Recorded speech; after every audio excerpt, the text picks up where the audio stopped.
Kami lagi sarapan pagi, ada 2 kali gempa yang terjadi, 8,9 skala Richter yang terjadi yang pertama. Gempa yang kedua terjadi lagi, 9,3 skala Richter. Dan kami karena takutnya, kami kena timpa bangunan ya, karena rumah itu seakan-akan udah mereng gitu ya, udah goyang gitu.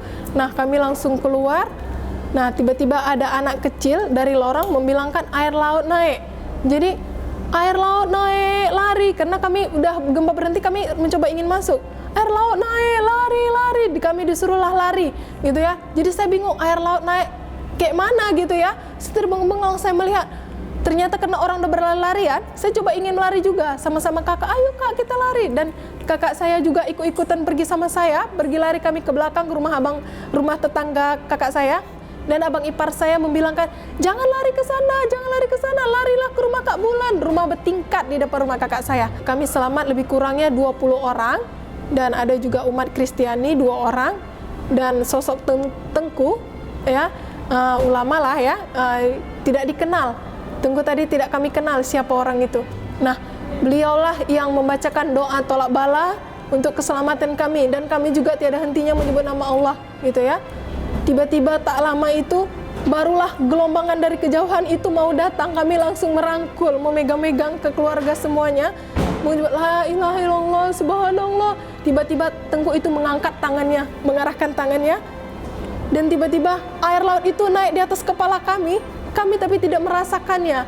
Itu kering, airnya tidak basah, karena saya tidak merasakan basah baju saya, hanya terasa kaki yang basah, dan terasa airnya panas, hitam dan bau pada saat itu.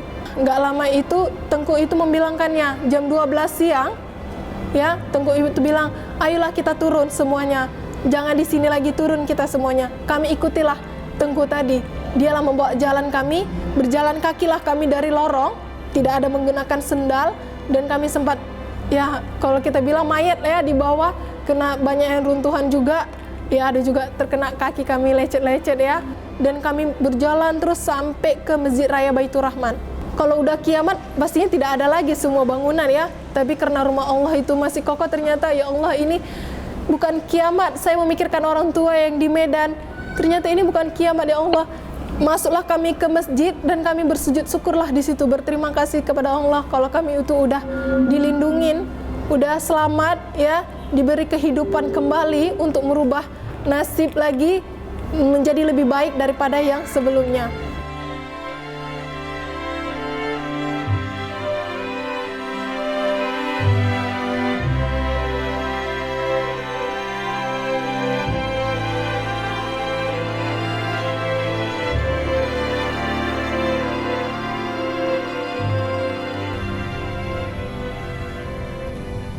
Sampai di masjid kami karena perut udah kelaparan, kami melihat banyaknya buah-buahan terapung-apung di air ya. Ternyata kami makanlah rame-rame.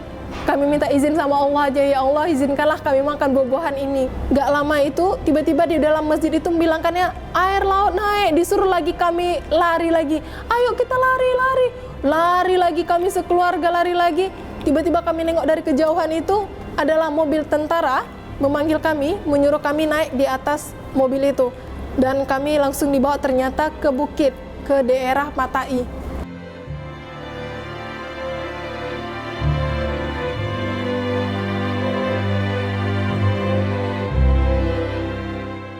Saya pikir udah mau mati, udah kiamat yang udah mau terjadi gitu ya, karena gelombangnya begitu tinggi. Kami nggak tahu itu tsunami ya, kami nggak tahu sebenarnya itu tsunami. Jadi saya nggak kebayangin di sana itu, saya lihat habis rata semuanya. Ya Allah Tuhan, apa yang udah terjadi? Ya pikir ya musibah itu terjadi yang tidak pernah saya rasakan.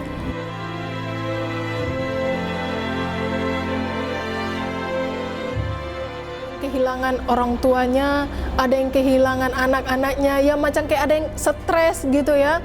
Ada yang perasaan air laut gitu, menangis tiada hentinya. Dan kami bilang, Pak, cobalah ya orang-orang lainnya ya, kami cobalah melihat untuk kedepannya lagi. Ini mungkin sebuah musibah memang, tapi bukan kita aja yang mengalaminya, seluruh dunia mungkin ya. Cuman kita memang nggak tahu, mungkin kan gitu kan. Jadi kita berpikirlah untuk kehidupan kita ke depannya lagi.